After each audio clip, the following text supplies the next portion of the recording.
لە دوایین دیدار لەگەڵ بەڕێز سەرۆکوەزیران باسی لەوە کرد لە پاکتاوی 6 مانگی کۆتایی 2023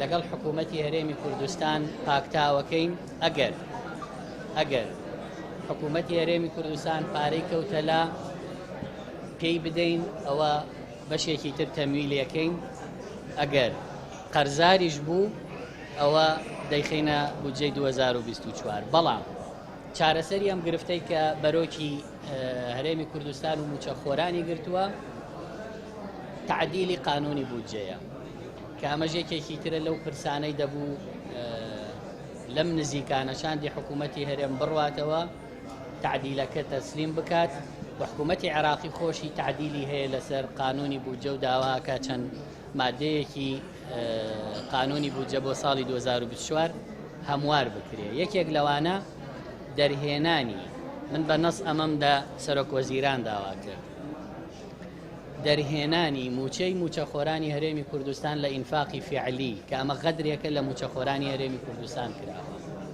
ئینفاقی فعلی لە عێراق موچەی موچەخۆرانی پێوە ڕەبت ناکرێت، موچە لە دەرەوەی ئینفاقی فعلیە. ئینفاقی فعلی بۆ بودجەی ئیستیسماریە، بۆ تەشغیلیە، نەک بۆ ئەوەی کە ئینفاقی فعلی ئەگەر دابەزی موچەش داببەزێ. نەخێر دەست لە موچە لە عێراقا نادرێ، بەڵام بۆ هەرێمی کوردستان بە یەک پاکێج بەسراوەتەوە. ئەگەر بتوانین لە تعدیلەکە یەکەم موچە لە ئینفاقی فعلی جیاکەینەوە کە 913 ملیارە مانگانە، دووەم موچەی موچەخۆران لە ڕێی عێراقەوە وەکو چۆن بە کیکارت هەموو موچەخۆرێک لە عێراق لە وادەی خۆیان موچەکەی چێتە سەر حسابەکەی هەرێمی کوردستانی ژوای لێ بکرێت.